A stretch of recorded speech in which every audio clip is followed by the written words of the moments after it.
Obtenir un accord sur l'accord de retrait était déjà difficile, mais il semble à présent que ce soit la déclaration politique censée étoffer les perspectives sur la relation future et dessiner le plan pour cette relation qui crée de nouveaux problèmes. La commission de l'UE qui mène les négociations sur le Brexit au nom de l'UE a confirmé la rencontre prévue entre la Première ministre Theresa May et son président Jean-Claude Juncker pour ce mercredi à 17h30, heure locale.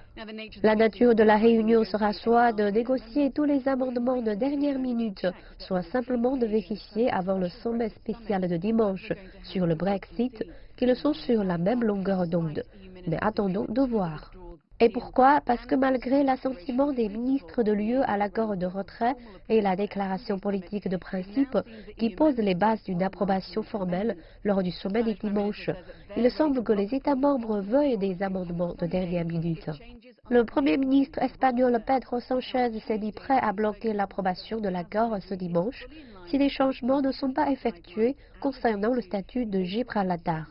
Le porte-parole de l'Union européenne a déclaré que ce qui a été approuvé est dans la droite ligne des recommandations du Conseil approuvées en avril 2017. La France, elle aussi, veut un langage plus robuste en ce qui concerne les droits de pêche. Michel Barnier, le négociateur principal de l'UE, a mis en garde contre certains gestes qui pourraient fragiliser la position de Theresa May. Un responsable de l'UE auquel j'ai parlé m'a dit qu'il ne pouvait confirmer quand la déclaration politique sera publiée. Elle devait l'être aujourd'hui. Attendons donc de voir ce qui prendra place dimanche.